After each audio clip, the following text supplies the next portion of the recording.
The Sequential Artists Workshop, which is an important organization for comics and zines and other sequential arts, put out a list of questions for people who are doing zines in the 90s. They're doing an oral history project, and I was lucky enough to get my hands on a copy of the questions and have been suggested as someone who might have some stories to tell from that period of time. So without a huge amount of further ado, as usual, I'm going to get right into the questions. My name is Peter Conrad, and I do mostly slice of life autobiographical comics. I sometimes do comics that are made up stories or meant to be funny or dramatic, but a lot of my work is based in things that have really happened to me. You might have read my book, This is 2020, or Love, Death, and Driving. You might see my comics online at Vidrio Cafe or Attempted Not Known. And Attempted Not Known is actually a series that I started back in the 90s as a zine. So back in the 90s, when I got started in 94 with zines specifically, I was living in Sunnyvale across the street from a copy shop called Zebra Copy. And when I went in there, they misquoted me a very cheap price. And so I never went anywhere else. And eventually they went out of business, but I'm hoping that's unrelated. I still make comics kind of the same way that I did back then. I used to be more likely to experiment back then with materials and techniques than I am today. But I still use pencils and brush pens and micron pens on Bristol board. Back in the day, I used to actually use real brushes and steel dip pens and stuff like that. And I started using microns and brush pens when I started doing my comics on the road, working from wherever. And when I found acceptable brush pens, I didn't go back to real brushes. And then let's see, how did I do my layup for print? Back then, I didn't have a scanner. Scanners were still pretty expensive. So I used to scotch tape stuff or glue stick stuff onto pages. I would go into I would use a copier to shrink things down to fit and then paste them up and then copy them directly. And then I would go get them printed at Zebra Copy because they basically gave me a deal of 35 cents for copying and folding and stapling, which is like, I know that's not in the zine spirit of things. What you're supposed to do is you're supposed to go to work and make the copies for free and then take them home and staple them yourself with the long arm stapler that everybody ended up with. But I didn't know any of that stuff. I didn't know what a long arm stapler was. I had no idea like how you would even get the equipment to be able to do that. So, and 35 cents a copy, I mean, that's pretty good. And let's see. So I would do, I think I would do print runs of like 25 or 50 at the start. And I think I eventually went up to 100. And then I would go hand them out at Ape, which at that time was in downtown San Jose.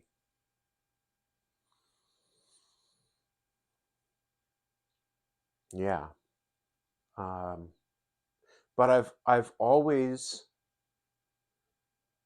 been open to printing more after an initial print run, and things like this latest one, Zine, which is a pill bottle, I made at this point a couple dozen, 3 or 4 dozen, and they're already working out. We can see. One thing slice of life comics. And this is going to sound so weird, but um, back at that time in 1994, I was a limo driver, and you have a lot of downtime where you're just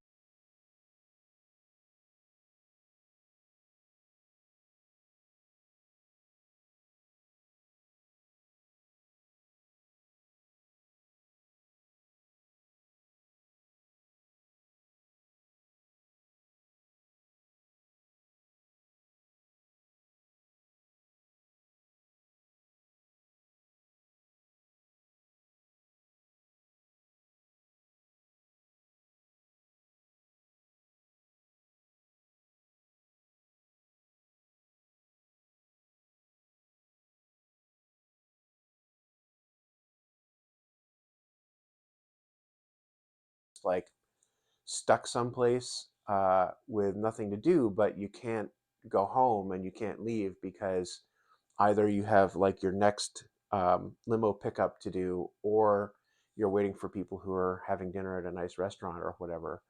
And a lot of my limo runs went up and down the peninsula of the San Francisco Bay Area between San Jose and San Francisco. And so I ended up at Lee's Comics in San Mateo, and they've closed that location since then, I think.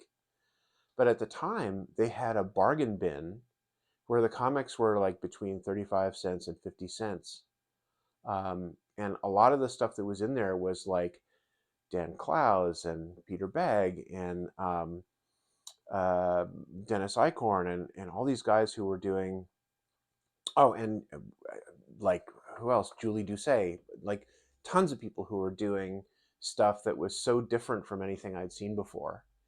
And it was so cheap that I could just take a chance on um, just picking up a whole bunch of them. It's weird, actually, a weird coincidence that I haven't thought about. That it was costing me 35 cents a copy to make my little zine at Zebra Copy, and then it was 35 cents a copy for like all these crazy incredible alternative comics. And so I bought stacks and stacks of them and read them voraciously, and I fancied myself to be the next you know David Lasky or whoever. And of course, it you got to put in the work, and I hadn't put in the work yet. So um, it took me a while to learn about that lesson. Um, at the time, there was also this weird magazine called Factsheet 5 that was a catalog of all the zines that everybody was putting out. Um, and so I would sort of treat that like a almost like the Sears catalog. I would go in and like highlight all the things that were vaguely interesting and circle them and stuff like that, and then kind of try to cut that down to a list that was within my budget, and then I would go send, you know, 20 or 50 envelopes with a couple of bucks in each one to all these addresses of people who were doing zines that I found in Factsheet 5. And about 30%, nothing ever happened. Like nothing ever came back in the mail. Maybe even more than that. Maybe it was like half. But then the half that did come back, I discovered a lot of interesting zines that way. And some of the people I'm still in touch with, Vermicious Knid and Carrie McNinch, and I might have even found Delane Derry Green that way. So Factsheet 5 was this hugely important part of zine culture in the 90s, and it connected so many people. I think I might have even advertised my zine in Factsheet 5. Um, or gotten reviewed or something, but I'm not sure. I'm not sure. And I was online the other day, actually, there was a conversation that some people were having about Factsheet 5 for back in the day. And it sounded like a lot of people kept copies of Factsheet 5, and that they still have a collection of them. And I didn't. I might have one somewhere. I'm not sure. But at the time, I thought it was kind of ephemeral. Like you'd read all the stuff and order what you wanted and meet new people and get new things in the mail, and then it's a magazine, you throw it away. And I kind of, do I regret that? I don't know. I don't know if I would go back and look through it a lot. I guess I'd like to see a copy today and go back and stroll down memory lane. But let's see. So there's a question. Tell the story of how you met your closest friend or peer in comics. And I feel like it's hard to, I mean, this is going to sound like a non-answer, but it's really hard to pick one. The word peer is kind of strange because how do you measure that? Like a lot of the people that I consider friends have had way more success, either because they have better business sense or uh, had a better sense of what people wanted to read. And then I think there are people I know who've had less success than I have. And that's, from a financial perspective, but some have had less success. So I realize that's not either. Um, going to a WonderCon. A lot of people that I started out with are now friends of mine. I have a few friends who started out as fans of me, but someone said, "Oh no, this is you. I've been here for so long." That's amazing experience. I read that, and people and some became friends, and I kind of felt the same way. Like people who came up to me, we consider having this weird family. Tell us about the first show or con situation where there were other people doing it. The first show that I went to where what I was doing. Um, when you table at a show, 95% of the people, unless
you're like hugely, if you're like a Kate Beaton or somebody like that, where people know who you are and they're in line to get a signature on your latest book, all right, that's one thing. But for most of the people, uh, they'll come and walk past your table and kind of give this look of like, trying to look without looking like they're looking, and then they look at you and then they look down and then they kind of walk away. um, and when you table at a show, you see all these people come and do that, and then you get up to walk around and look at everybody else's stuff. And if it's somebody you'll be like, "Oh, hey, hi," and everybody else, you kind of do exactly the same, like walk by the table, try not to look like you're looking thing. So I think the first time that I found people who were doing what I was doing, it was my first time tabling, and I realized, oh, this is why they're doing that look.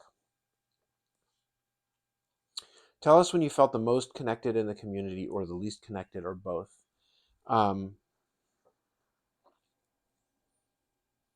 I've struggled with that actually. I haven't had a lot of free time. I've worked pretty hard at my day job and raised a kid and stuff. And I live in San Jose.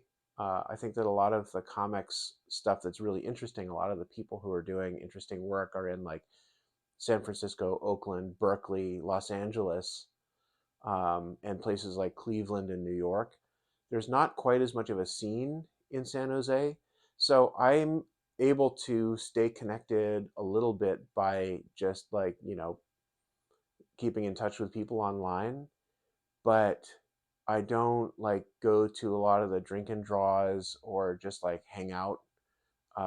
There are a couple of people in Oakland and Berkeley that I would really like to just go hang out with, and I think they would welcome that. But I'm just not up there, and it's a big commitment for me to go up there. So I don't feel as connected as I wish I were. I wish I had more time just chilling with other artists and looking at each other's projects in progress and just being social with each other. I miss it. And I did feel a little bit more connected when Ape was still going on because it thrust us all into one location, and then there was just huge parties and all that kind of stuff. And so we would go out to dinner, we would go to each other's tables, we would go to the Isotope party, um, and that's Ape is gone. I don't know of a comparable show in my area, and I haven't been able to travel for shows. So yeah. So if I'm not connected to the community, it's probably my fault. But I do wish I had a stronger connection. Did I ever do collaborations or jams with any of my peers in comics? Yes. Um, I did a collaboration with um, Dylan Williams, FC Brandt, and Jesse Recklaw. Um, and I worked on something with Shannon Wheeler. So there have been a few times that I've done little collaborations and jams and things. It was a lot of fun. Um, it's interesting and challenging because you're blending your style with somebody else's style, and you're kind of working with other people who have very strong personalities. How did they affect your own work? Jesse and I, as part of the aforementioned collaboration, um, he had penciled a story and I inked it. And afterwards, he was like, "Oh, I'm glad you were really careful with your inking." And I realized that what he was saying is that normally my inking wasn't very good. And he was right. So I knew I had to work on that. So it's good. That kind of um, feedback through contact can really be a helpful force for improvement. Tell how you traded or sold your comics. For the longest time, it was all at Ape or comics that I would send out. People order my comics online sometimes. Um, I mean, this is back in the 90s. It was all about direct sales. And um, I considered it to be a mechanism for social contact as much as anything else. Like I knew I wasn't going to get rich selling zines for $1 or $2 each. Um, but it would, people could comment on my work and I could see their work and I could see what people were doing that was interesting. And um, now, I mean, in the 90s, the web wasn't really a thing yet, right? I think a lot of us who were doing zines were aware of the web and put our work up on the web in the really early days. But um, yeah,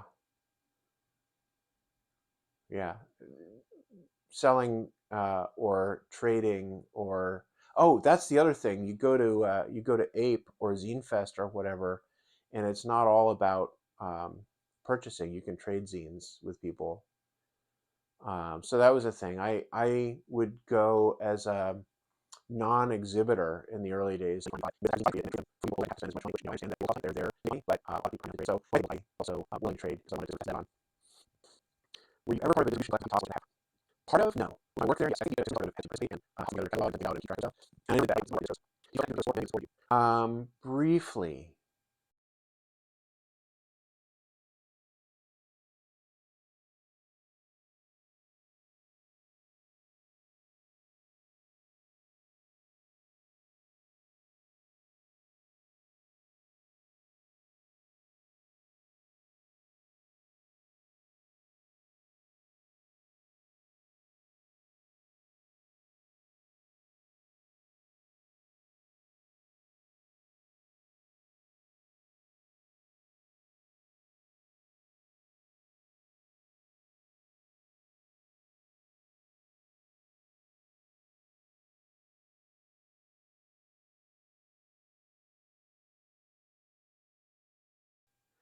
There was a comic store in downtown San Jose.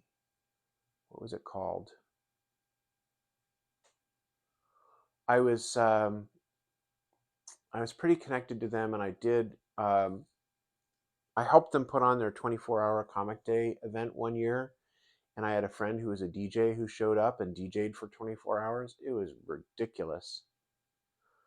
Um, and then Space Cat was another store in San Jose that I used to hang out there a lot, and was friends with those folks for some time in the 90s. Did you actively seek out the work of others for your distro? Yeah, I didn't have a distro. Um, so, wrap up. Here we go. And I'm checking to see if the battery in my microphone is still working. What do you miss about that time? What do you not miss about that time? Tell us one more memory. Smother us with anecdotes. Okay. What I miss, what I miss about that time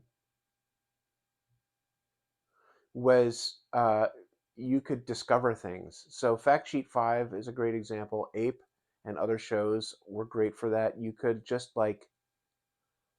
find work that was so oddball and out there. Um, I was discovering work by going to that bargain bin at Lee's Comics in San Mateo. I was finding people like Carrie McNinch and at shows. I mean, there was just all kinds of work out there. Um, what do I not miss about that time?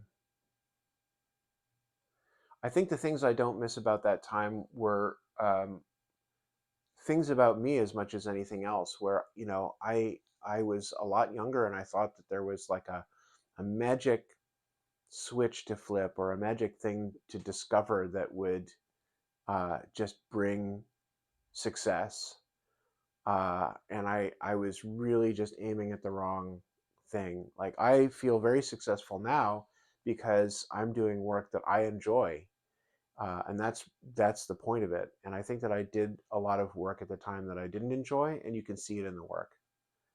Um, so I wouldn't go back for that reason, but I would love to um, see a web equivalent of like a Factsheet 5 where I could discover um, unknown or unknown to me people.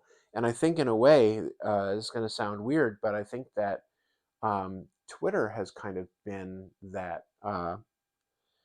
I I've been on Twitter for a while, and at one point a few years ago, I felt like it was all like ugly politics, and so I started unfollowing those kinds of accounts and following people who draw comics, people who are different from me, trans people, and people from different countries, and people with different points of view, especially favoring people who do some kind of art, whether it's comics or something else. And magically, my Twitter feed was like full of really interesting stuff that was fun to read that I could learn from, links to crazy like comics and ideas and things, and in a lot of cases, um, work that, that in some ways I felt was better than the stuff that I was finding in other places. But still, Twitter is Twitter. Twitter is not Factsheet 5, so there really isn't anything. Let's see, one more memory. Smother us with anecdotes. Um, there are so many things I can't say. Yeah. So, what can I say? Yeah. No. uh, there. Yeah. No. So, thank you to the sequential art workshop for this opportunity, and I hope to get to hear what kinds of questions other people um, have answered and how they answered them. And yeah, uh, thank you. So, as a bonus for people who are um, watching this on YouTube or on Twitch, I just wanted to show you some of my zines from the 90s here. So this is the first one that I did. This is not marked for individual retail sale, issue number 1, which would have been 1994, and this would have been one of the ones that I did at Zebra Copy. And it actually includes some cartoons that I had drawn during the previous year or two,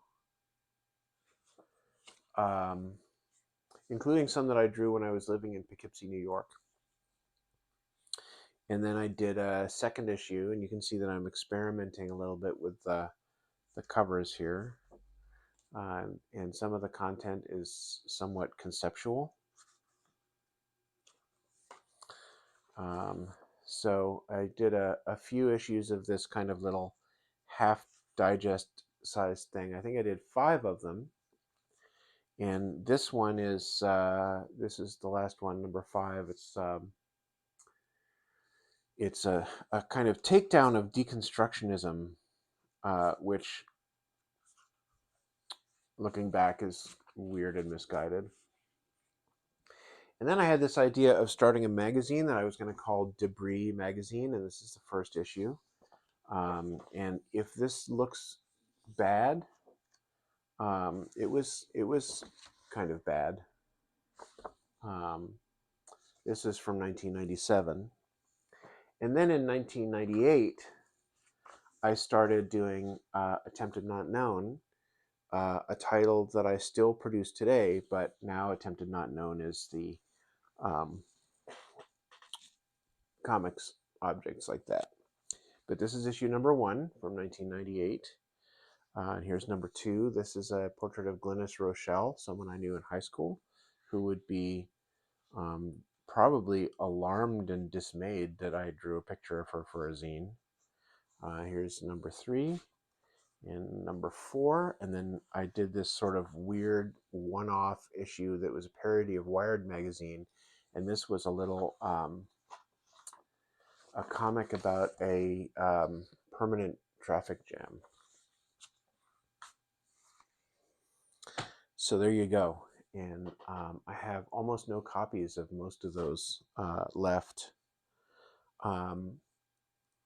But for a while, Tower magazine was selling Attempted Not Known worldwide. Tokyo, New York, everywhere. And that was kind of awesome. So, all right. I'm hoping to stream again soon and do some graying and some drawing and do the normal thing where we hang out and work on our own stuff together. I'm looking forward to that. I always enjoy that. Thank you for watching my special edition here, where I answer questions for the Sequential Artists Workshop and show you a few of my old rare zines. Get in touch and let me know if you'd like to see more of that kind of thing. And in the meantime, I'll see you next time. Let's do it again soon. All right. See you in a bit.